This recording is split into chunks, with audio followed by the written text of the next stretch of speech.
Bonjour à toutes et à tous, bienvenue dans votre édition ici 12-13 sur France 3 Normandie.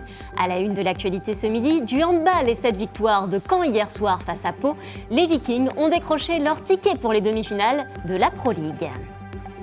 Et nous irons à Béni-Bocage, dans ce journal, un petit village qui se bat depuis des mois pour conserver son bureau de poste. Les habitants y organisent aujourd'hui un printemps des services publics. Entre essais fermés nous emmène ce samedi à Bourguébu. Nous découvrirons le travail de l'Institut national de recherches archéologiques préventives, l'INRAP, et vous le verrez, en quête de trésors d'histoire, le moindre bout de terre est scruté de près. Dans votre page nationale et internationale, nous reviendrons sur cette attaque massive de drones qui a frappé la capitale ukrainienne cette nuit. Au moins 15 personnes ont été blessées qui avaient toujours en état d'alerte à la mi-journée. Et on ouvre notre journal normand donc avec du sport. Les handballeurs de Caen nous ont fait plaisir hier soir. Ils se sont qualifiés pour les demi-finales de Pro League. Une victoire 29-28 face à Pau, c'était serré. Retour sur ce match riche en émotions et en suspense avec Alexis et Cécilia Joseph. La dernière action paloise ne donnera rien. Les Canets peuvent savourer. Ils sont en demi-finale des playoffs. Une heure plus tôt sur leur parquet, ce sont pourtant les locaux qui frappent les premiers. Pau mène 5-2. Mais les Normands reprennent rapidement les devants. Et dans les cages, un Kouassi en grande forme préserve l'avantage. L'adversaire n'y arrive plus. Énormément de pertes de balles. On a joué crispé. Il a manqué beaucoup de choses, quoi. Franchement, c'était... Voilà, on a eu un sursaut d'orgueil en deuxième mi-temps, mais ça n'a pas suffi. Car dans le deuxième acte, les Vikings font toujours la course en tête. Et leur pivot répond présent. Sacha Mantz rejoindra Pau l'an prochain. Mais avant de faire ses valises, pas de cadeau pour son futur club. Ça reste dans ma tête, bien que j'ai honoré mon maillot actuel jusqu'au bout. Mais voilà, on a été au-dessus, je pense, dans l'état d'esprit. Score final, 28-29. Les esprits sont désormais tournés vers Frontignan. Un gros morceau pour le prochain tour. C'est une équipe qui a longtemps été première, qui finit deuxième du championnat, c'est pas pour rien. Mais maintenant, nous, on a déjà réussi à les battre.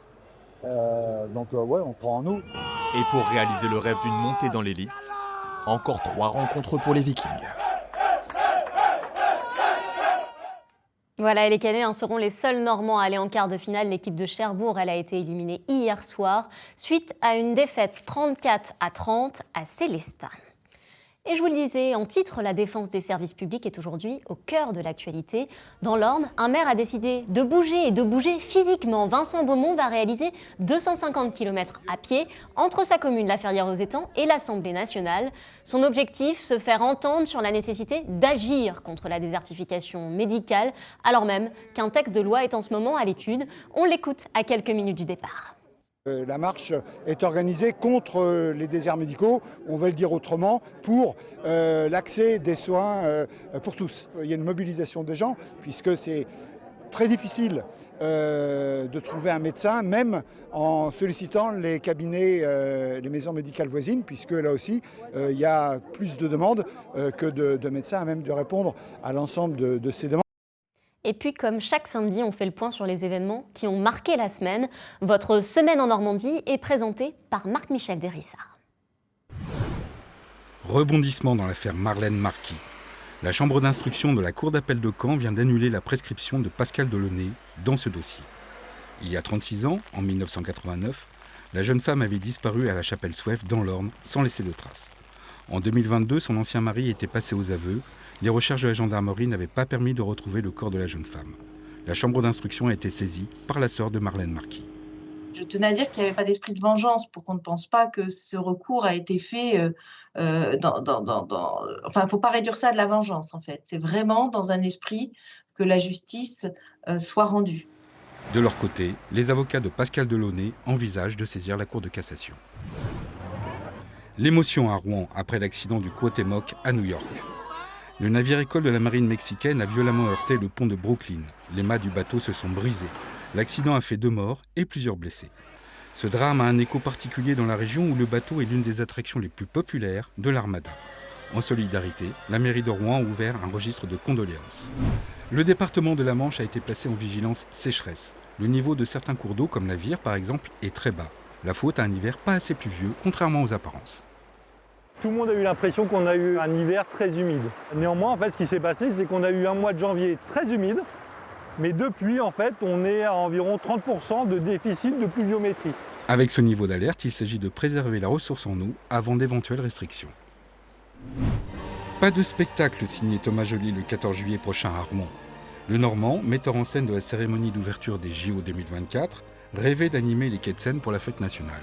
Mais le coût du spectacle, 11 millions d'euros, l'opacité qui a entouré les préparatifs, tout cela a fédéré les oppositions municipales. C'est vraiment la méthode de la difficulté aujourd'hui. Le débat public, le débat démocratique, il a le droit de s'installer sur un projet qui nécessite autant d'argent. Thomas Joly, de son côté, regrette ces polémiques et un manque de financement privé pour le projet.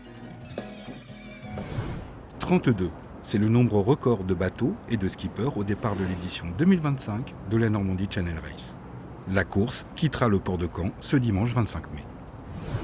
Sur le site internet de France 3 Normandie, vous avez suivi avec intérêt l'histoire du rachat de l'ancien bateau de Christophe Auguin.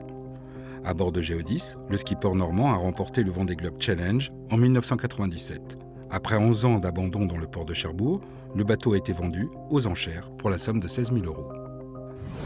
La belle histoire de la semaine nous amène dans l'unité kangourou de l'hôpital de Saint-Aubin-les-Elbeufs. Dans cette nouvelle structure, les nourrissons atteints de pathologies légères et qui nécessitent des soins particuliers peuvent rester auprès de leurs parents.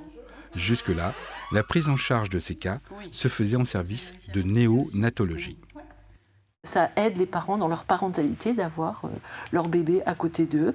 Ils adhèrent mieux aux soins, ils comprennent ce qu'on fait, ils voient ce qu'on fait. Enfants et parents peuvent maintenir des liens, ce qui apaise les nourrissons. Et dans le souci de garder de la vie dans nos campagnes, Penny Bocage organise aujourd'hui un printemps des services publics. Derrière cette initiative, des citoyens, et notamment Jean Ferret, président de l'association des services publics. Il avait parcouru il y a quelques mois plus de 170 km à pied pour défendre le bureau de poste de la ville. Aujourd'hui, il mène une nouvelle action avec les autres habitants de la commune. Écoutez-le. Plusieurs commerces ont vu leur chiffre d'affaires baisser. Donc le bar qui fait piste donc a vu que son chiffre d'affaires à la pompe baissait. Les boulangers, évidemment, parce que moins de fonctionnaires, c'est moins de repas pris le midi. La pizzeria a fermé, vous avez pu le constater. Le garage aussi, puisqu'il faisait la réparation des véhicules de la Poste. Alors maintenant, les véhicules de la Poste ne viennent plus au Penny Bocage, puisqu'on n'a plus de distribution. La distribution se fait désormais à Vire. Donc déjà, le chiffre d'affaires des commerces baisse. Et vous savez que nous sommes une population vieillissante, une population qui n'a pas Internet, pour un quart d'entre elles tout de même, donc qui n'a plus de recours au service public. Et tout autre sujet à présent, à l'approche de l'été, les stations balnéaires se préparent déjà. Problème en Normandie, il est parfois difficile de recruter des saisonniers, faute de logement. Alors à Barneville-Carteret, vous allez le voir, on a déployé les grands moyens avec la construction d'un village entier de chalets. Reportage Marie Saint-Jour, Camille Perriot. Ce chalet est la nouvelle demeure de Milan depuis près de 2 mois. J'étais habitué à des logements étudiants. Là, ça me dépayse parce que je ne m'attendais pas à quelque chose d'aussi équipé. À 18 ans, ce Normand vient de trouver son premier job d'été comme plongeur dans un restaurant de la ville. Pourtant, cette opportunité aurait pu lui passer à côté car il n'arrivait pas à se loger. J'étais en train de refuser le travail puis on m'a dit en fait il y a ça qui existe et on a un logement, on peut l'inclure dans le salaire. Un loyer de 350 € est déduit tous les mois de son salaire. Comme Milan, d'autres saisonniers profitent de ce village. C'est aussi le cas de Rémi. Lui est barman dans un hôtel-restaurant du bord de mer. Le logement est fourni par l'entreprise, je ne débourse rien de ma poche. Même au niveau des factures, tout est pris en charge par l'entreprise et juste, moi je suis présent. Comme ça en plus j'ai une proximité avec l'entreprise, je suis à 10 minutes en vélo. L'hébergement, devenu indispensable au recrutement, peut devenir un vrai casse-tête pour les employeurs. Renaud Desfours le sait très bien, il est propriétaire de 4 établissements dans la ville. Chaque année, il doit loger une trentaine de saisonniers. Il y a des logements qu'on loue à l'année pour des fois loger des saisonniers qui sont là que 3 voire 4 mois. Donc c'est un coût énorme. Là, la modularité du village saisonnier, elle est importante pour ça. Pour que ce projet existe, les terrains ont été viabilisés par la mairie à hauteur de 250 000 € et la CCI Ouest Normandie a dépensé plus de 500 000 € pour la construction des chalets. Pour l'instant, il y a 6 logements qui sont arrivés. Ce sont des logements de 1 chambre, 2 chambres, 3 chambres. 4 nouveaux logements vont arriver début du mois de juin. Et s'il y a un besoin encore plus fort qui se manifeste dans les prochains mois, il est possible de pouvoir doubler la capacité du terrain. D'ici le mois de juillet, une vingtaine de salariés pourraient être hébergés ici. Hors saison, ces locations pourraient aussi s'adresser aux apprentis et salariés en contrat court, en fonction de la demande. Il était connu pour ses grandes photos en noir et blanc de conflits et de la forêt amazonienne. Le photographe franco-brésilien Sebastião Salgado est décédé hier à l'âge de 81 ans.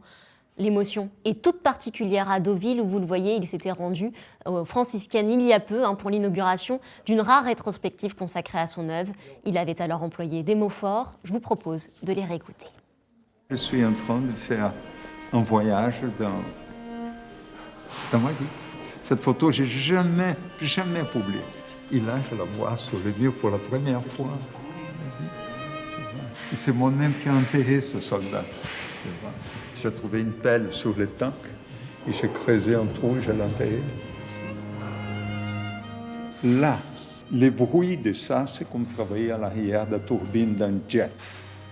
Et là, quand j'ai rentré en France, je me suis rendu compte que j'avais perdu mon audition. Je l'ai perdu ici. C'est des moments importants de ma vie. Envie de voir, envie de donner à voir. Et à la fin, c'est un énorme privilège d'être là. Et un hommage lui sera rendu d'ailleurs aux franciscaines le 1er juin prochain, date de fin de cette exposition. Où déterre-t-on les pièces exposées dans les musées ? Eh bien peut-être juste à côté de chez vous. Cette semaine, notre rubrique Entrée s'est fermée et consacrée à l'archéologie. Tout de suite, immersion au cœur du centre de recherche de l'INRAP à Bourguébu avec Thierry Cléon et Cyril Duponchel.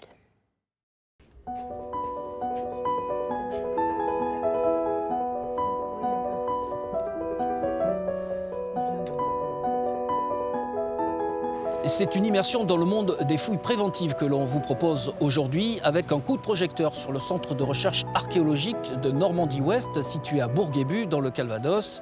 Ici travaillent près de 60 agents des terrains de fouilles aux travaux de recherche post-fouille. Je vous propose de découvrir la face cachée de l'archéologie préventive au sein de l'INRAP.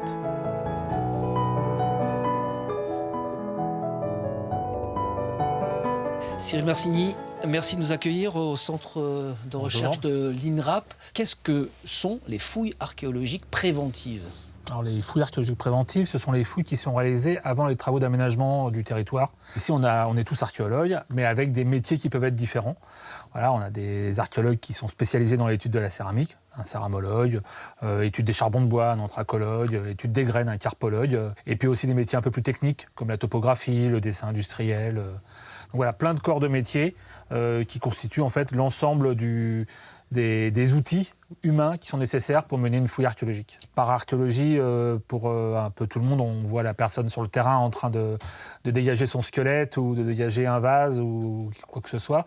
Mais en fait, derrière ce geste, en fait, il y a tout un panel d'études qui dure très très longtemps et c'est ce qu'on fait ici. C'est quoi, c'est du bronze ? L'ensemble funéraire de l'Antiquité, elle vient de là. Et ici, c'est en cours de décapage, mais ça, c'est le secteur où se trouvaient les 3 sépultures de l'âge du fer. Je viens de terminer une fouille qui a eu lieu à Fleury-sur-Ande. Et en fait, on était parti pour fouiller un ensemble sur l'âge du bronze, donc ce qui est ma période, l'âge du bronze et l'âge du fer. Et au final, on a trouvé un ensemble bien plus riche, parce qu'on a aussi trouvé un petit ensemble funéraire de l'Antiquité tardive. Et donc là, j'étais en train de discuter avec mes collègues sur les datations C14 qu'on va engager, avec ma collègue céramologue sur la céramique qu'on a trouvée. Voilà, donc il y a tout un travail d'équipe à faire ensemble maintenant. Ouais. Du coup, c'est toi qui ferais le lavage du truc ? Oui, c'est une bonne question, parce que si évidemment... Si ça part au lavage comme ça, le rouge, il y a peu de chances que ce soit un céramologue qui ait l'œil dessus, quoi.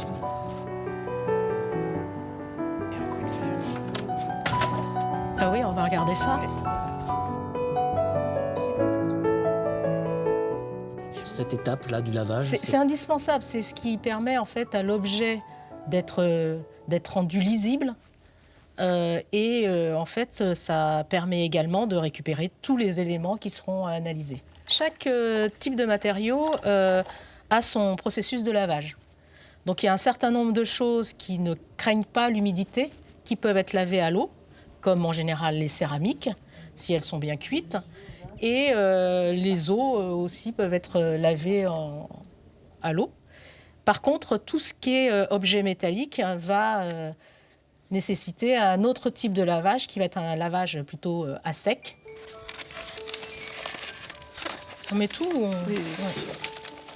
Et une fois que c'est lavé, c'est là qu'on peut faire le point sur qu'est-ce qu'on a, et c'est là qu'on va pouvoir commencer réellement à rentrer dans la phase d'étude. Donc étude par les céramologues, archéologiques, anthropologues, et le côté rédactionnel. Donc le but, c'est de restituer l'ensemble au bout d'une année, voire peut-être même 2 ans. Là, c'est une petite opération, ça sera 1 année, mais une grosse opération, ça peut atteindre facilement 2 ans. Alors là, Cyril, on entre dans une zone qui ressemble à s'y méprendre à une petite salle au trésor. Tout à fait, on est dans la zone de stockage qui a 2 fonctions. Celle d'accueillir les collections qui arrivent de fouilles, en fait. Et puis aussi, c'est ici qu'on stocke ce qui va partir après vers les dépôts de l'État. Les collections les plus anciennes qui sont passées par ici datent de moins 120 000 ans, le paléolithique, la préhistoire ancienne, jusqu'à des vestiges très récents, Seconde Guerre mondiale, voire encore plus récents. Le principe, c'est qu'on ne garde pas de collection archéologique ici. On est une phase un peu transitoire où on va étudier, rédiger les rapports, faire les inventaires. Et au bout d'un certain moment, ça repart vers un autre dépôt ou un musée. Voilà, c'est la fin de notre visite ici au cœur du centre archéologique de l'INRAP Bourguébu, un centre qui, rien que l'an dernier, a permis de reverser l'équivalent de 340 mètres cubes de mobilier prélevé sur les chantiers de fouilles préventives de l'ex-Basse-Normandie. Voilà pour notre page normande. Place à présent à l'actualité nationale et internationale. En Ukraine, la ville de Kiev s'est réveillée ce matin en état d'alerte. La capitale a été visée la nuit dernière par une attaque massive de drones et de missiles russes. Les autorités font état d'au moins 15 blessés. Les explications de notre envoyée spéciale Anaïs Sonquet depuis Tchernihiv.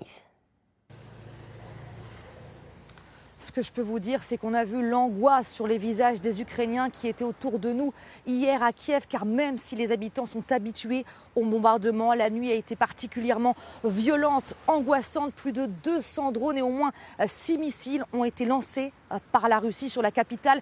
Toute la nuit, on a entendu des bombardements, des détonations. On a vu dans le ciel des explosions. Au moins 15 personnes ont été blessées car des débris de missiles et de drones sont tombés sur plusieurs immeubles résidentiels de la capitale. Il s'agit d'une attaque massive, particulièrement violente, qui intervient à quelques heures seulement avant l'échange qui doit avoir lieu ici, un échange historique de prisonniers entre la Russie et l'Ukraine. Alors désormais en Ukraine, justement, tout le monde se demande quel est le message qu'a voulu envoyer Moscou en visant de nouveau la capitale ukrainienne. Certains habitants nous disent même, regardez, voici le message de paix envoyé par Vladimir Poutine. Et hier, en Allemagne, une attaque au couteau a fait une vingtaine de blessés, dont plusieurs grièvement à la gare centrale de Hambourg, dans le nord du pays. Un lourd bilan et beaucoup d'interrogations encore ce matin. La principale suspecte a été arrêtée dans la soirée. C'est une femme de 39 ans, de nationalité allemande. Elle aurait agi seule, selon les premiers éléments de l'enquête. Et aux États-Unis, nouvelle menace de Donald Trump sur l'Union européenne. Une très lourde taxe de 50% est envisagée sur les produits européens à partir du 1er juin. La France, elle, s'est dit prête à répondre. De son côté, la Commission européenne dit travailler de bonne foi pour obtenir un accord bilatéral fondé sur le respect et non sur les menaces. Les explications de Raphaël Asensio. Les producteurs de cognac français, de fromages italiens et de voitures allemandes doivent-ils s'inquiéter? Hier, Donald Trump a annoncé vouloir à nouveau augmenter les droits de douane sur les produits européens. Nos discussions avec eux ne mènent nulle part. Par conséquent, je recommande une taxe douanière de 50% sur l'Union européenne à partir du 1er juin 2025.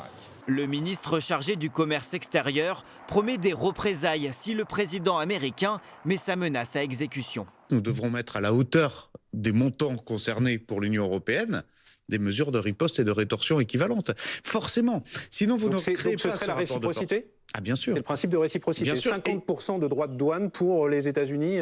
Et ce n'est pas nécessairement sur les biens de la même façon qu'il faut répondre. C'est peut-être sur les services. Tout doit être sur la table. Donald Trump a multiplié les volte-face ces dernières semaines. D'abord, il a annoncé une taxe de 20% pour les produits de l'Union européenne. Finalement, il l'a fixée à 10%, pour ensuite changer d'avis et évoquer des droits de douane de 50%. Il souhaite ainsi mettre la pression sur les négociations. Mais cette méthode a ses limites, selon cet expert. Ces interlocuteurs savent pertinemment qu'il n'ira pas jusqu'à 50% de droits de douane, car ça aurait un impact colossal sur l'économie américaine. Et comme on dit aux États-Unis, il aboie plus qu'il ne mord. Ce matin, les professionnels appellent à continuer les discussions avec les États-Unis afin d'éviter des conséquences dramatiques pour les producteurs européens. Ils n'iront pas en prison. Les papy-braqueurs ont écopé de bien moins lourdes que celles requises par le parquet. La star Kim Kardashian s'est dite satisfaite du verdict. Johanna Miel, Nathalie Pérez. Au milieu de la cohue, le soulagement. Quelle est la première chose que vous allez faire ce soir, M. Abbas, après cette décision? Boire une bonne bière. Aucun des 10 accusés ne dormira derrière les barreaux. Ils ont tous été reconnus coupables avec des peines allant de 3 à 8 années de prison, tout assorti de sursis. La Cour a pris en compte leur état de santé et leurs années de détention préventive. Le cerveau présumé, Omar Aïd Kadash, 69 ans, invalide à 80%, écope lui de la sanction la plus lourde.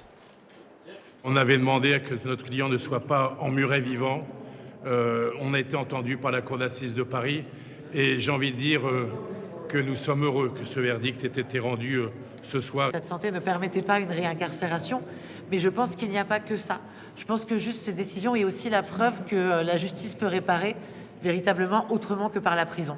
Pourtant, avant le verdict, certains accusés sont arrivés à l'audience avec des valises et des sacs, persuadés de retourner en détention. Vous avez tout prévu? Vous êtes sûr de partir en prison? On ne sait jamais. Pourquoi vous avez pris toutes ces affaires? On ne sait jamais.